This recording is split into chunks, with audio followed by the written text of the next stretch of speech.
Assalamualaikum warahmatullahi wabarakatuh. Hari ini kita lanjut kembali pembelajaran di tema 8, subtema 2, keunikan daerah tempat tinggalku, pembelajaran 3. Nah, coba Anti perhatikan di sini terjadi diskusi ya mengenai keunikan daerah tempat tinggalku. Nah, di sini ada gambar badut ya. Nah, ia menjadi badut merupakan salah satu pekerja jasa. Pekerjaan sebagai badut banyak kita jumpai di kota. Apa contoh pekerjaan lain yang saling berkaitan dalam suatu kegiatan ekonomi? Nah, kita cari tahu ya. Nah, di sini kita mengulang kembali pembelajaran yang sudah kita pelajari di tema sebelumnya. Di sini ada gambar. Ayo, siapa yang masih ingat? Ya, yang pertama produksi, kedua distribusi, yang ketiga gambar apa? Ayo diingat lagi, kira-kira gambar ketiga ini gambar apa? Nah, sebelum Ustazah jelaskan satu persatu, Anti silahkan membaca ulang, menyimak ulang, baik itu video sebelumnya maupun di buku paket. Nah, di sini Ustazah buat pertanyaan, namun Anti silahkan diingat ya nak, apakah yang dimaksud dengan produksi atau produsen? Nah, ingat produksi itu kegiatan menghasilkan barang atau jasa. Kemudian produsen yaitu orang yang melakukan kegiatan produksi. Nah, kalau lupa dicatat di buku tulis ya. Yang kedua, apakah yang dimaksud distribusi dan distributor? Ayo, siapa yang masih ingat? Atau buka buku sebelumnya, video sebelumnya, ya. Nah, yang dimaksud dengan distribusi adalah kegiatan ekonomi yang menyalurkan produk dari produsen ke konsumen. Sedangkan distributor adalah pelaku yang melakukan distribusi. Yang ketiga, apakah yang dimaksud konsumsi dan konsumen? Konsumsi itu adalah kegiatan menggunakan nilai guna suatu barang. Kan konsumen yaitu pelaku yang melakukan konsumsi. Kemudian yang keempat, apa kegiatan penduduk pada gambar Rubik? Ayo diamati sama-sama. Nah, ketiga pelaku saling berkaitan. Produsen buku memproduksi buku dan menyalurkannya ke distributor untuk disebarluaskan hingga akhirnya sampai ke tangan para siswa sebagai konsumen. Nah, yang gambar 3 tadi yang Ustazah jelaskan, nah itu artinya ya. Yang pertama itu gambar memproduksi buku, kemudian yang kedua menyalurkan ke distributor, kemudian distributor itu sampai ke tangan para siswa. Nah, bisa dibaca oleh siswa. Nah, siswa itu sebagai konsumen. Kemudian yang kelima, dalam memproduksi buku, seorang produsen melihat banyak pekerja. Di antaranya ada penulis buku, ada yang menata isi buku, ada yang menggambar isi buku, ada yang mencetak, ada yang menjilid, ada yang menata buku dalam kardus, ada supir yang mengantar ke toko-toko buku, dan lain sebagainya. Nah, pilih salah satu di antara pekerja yang ada pada produksi buku. Nah, pekerja bertugas sebagai penulis buku. Syarat yang diperlukan adalah harus paham tata cara penulisan yang baik sesuai dengan pedoman umum ejaan bahasa Indonesia.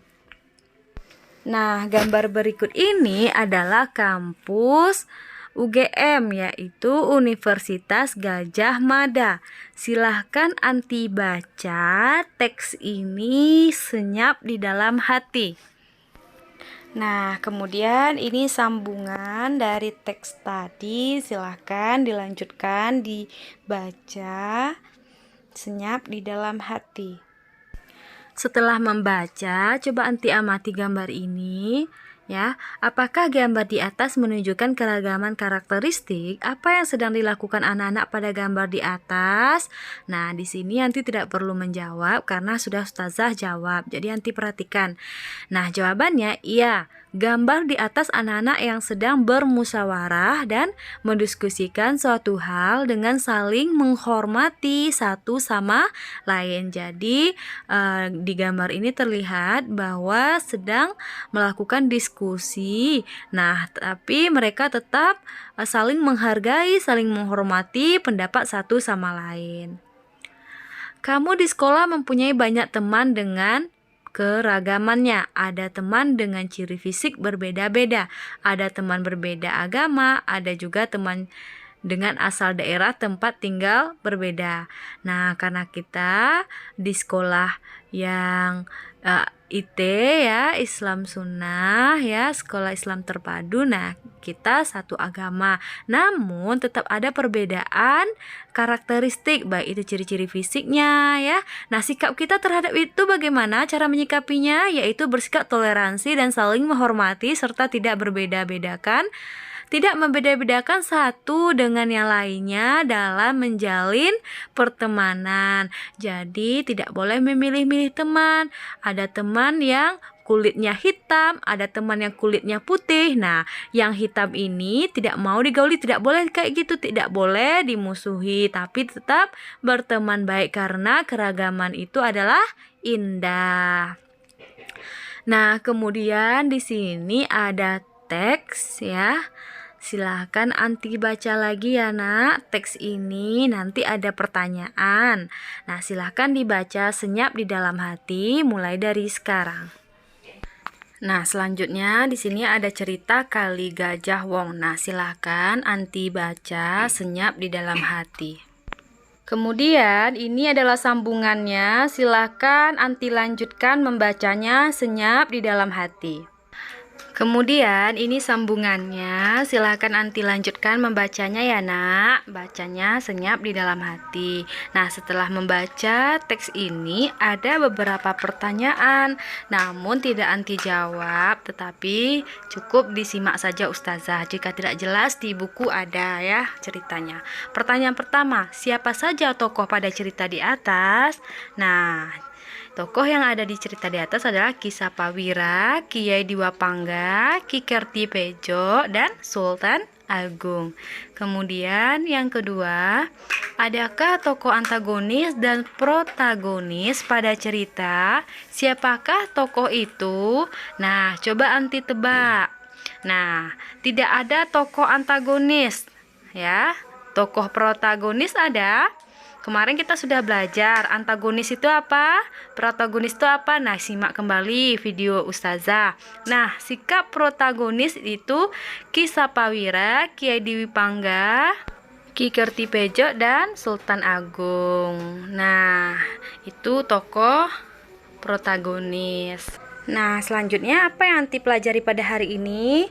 Ini tidak perlu dibuat latihan karena akan Ustazah jawab ya.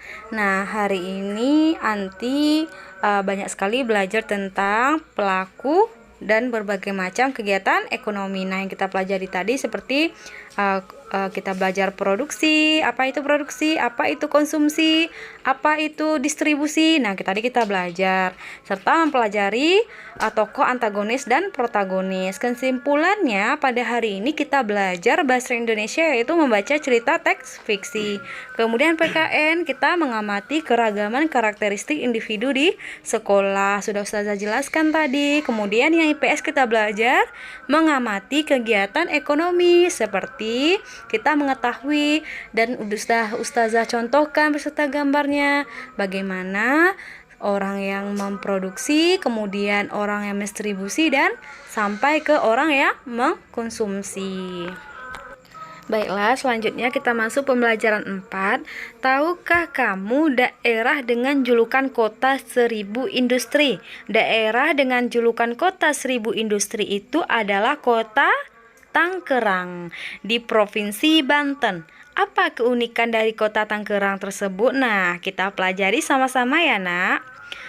Tangerang dijuluki kota 1000 industri karena merupakan pusat industri di Pulau Jawa. Di Tangerang berdiri lebih dari 1000 pabrik.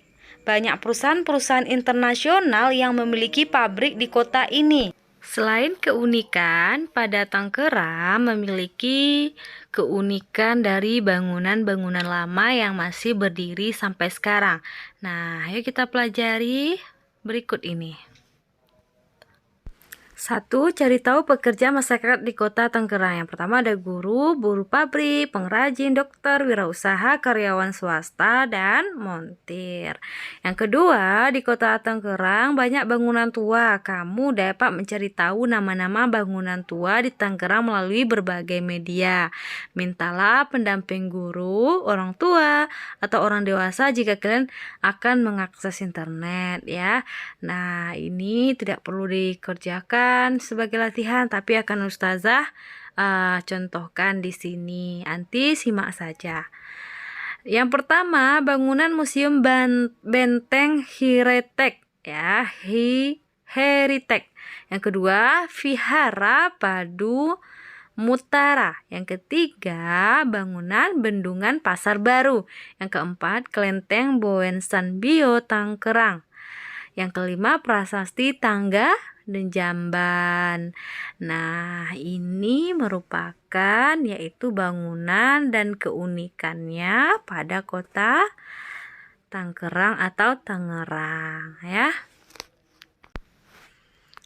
Selanjutnya di sini kita lihat ada pabrik ban dan pabrik sepatu. Nah, di pabrik ban ini coba perhatikan banyak laki-laki yang bekerja di pabrik ban, sedangkan di pabrik sepatu banyak perempuan yang bekerja di sini.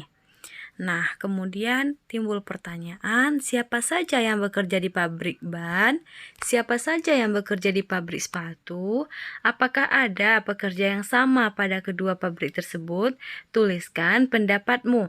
Nah, di sini sudah ustazah jawab langsung. Pekerja di pabrik ban adalah laki-laki, sedangkan yang bekerja di pabrik sepatu meskipun ada laki-laki tetapi lebih didominasi oleh perempuan. Artinya didominasi lebih banyak oleh perempuan. Kedua pabrik sama-sama memiliki pekerja laki-laki. Nah, di sini di buku ada ya, kalau anti mau menjawab itu silahkan ditulis di buku tulis, jangan di buku paketnya, karena nanti akan dibalikkan lagi ke sekolah. Kemudian yang kedua, industri adalah suatu usaha atau kegiatan pengolahan bahan mentah atau barang setengah jadi menjadi barang jadi. Barang hasil industri memiliki nilai tambah untuk mendapatkan keuntungan. Adakah di sekitar tempat tinggalmu industri penghasil benda atau barang? Jika ada, sebutkan nama industri yang dijalankan. Siapa saja pekerja dan pekerjaannya, tuliskan pada kotak berikut. Nah, akan ustazah jawab langsung, perhatikan dan disimak.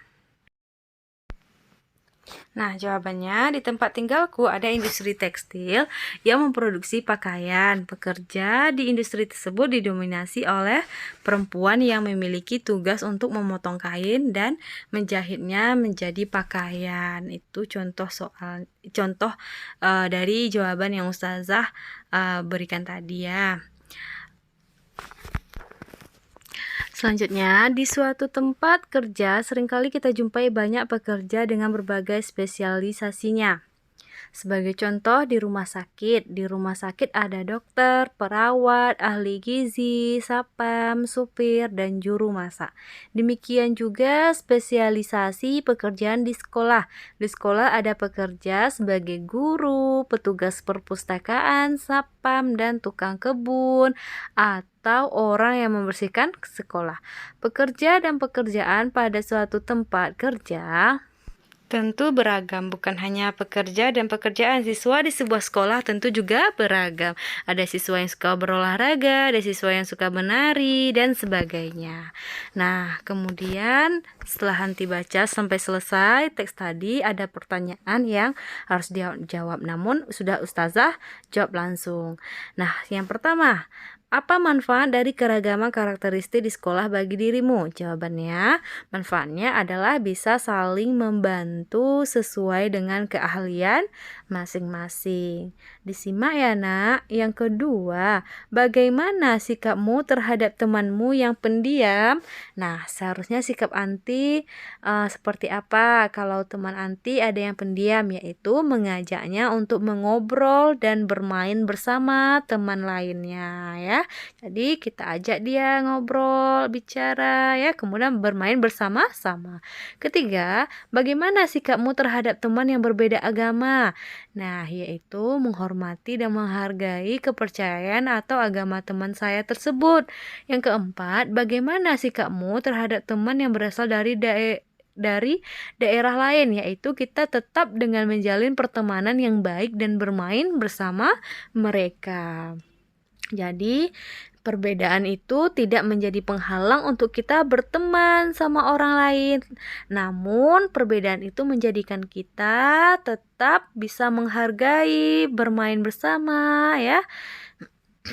Selanjutnya, apakah yang sudah Anti pelajari hari ini? Bagaimanakah perasaan Anti sesudah melakukan kegiatan pembelajaran ini? Nah, yang dapat Anti pelajari hari ini, Anti sudah mempelajari tentang pekerjaan, bangunan-bangunan tua, cerita fiksi, dan mempelajari para pekerja yang bekerja di pabrik dan sepatu. Baik, demikianlah pembelajaran tematik kitab, yaitu pembelajaran 3 dan 4 hari ini. Jadi hari ini kita tidak ada latihan, Anti cukup menyimak video pembelajaran yang Ustazah kirim, kemudian dipahami ya. Jika ada pertanyaan, tanyakan ke Ustazah. Dan kalau kurang jelas teks yang ada di pembelajaran video ini, Anti boleh buka bukunya di tema 8. Ya nak ya, jadi bukunya di rumah dibuka, ya dipelajari, dibaca. Kalau tidak ngerti, baru tanya ke Ustazah ya. Hari ini kita tidak ada latihan, silahkan Anti simak dan pahami pembelajarannya. Barakallahu fiik, jazakallahu khair. Assalamualaikum warahmatullahi wabarakatuh.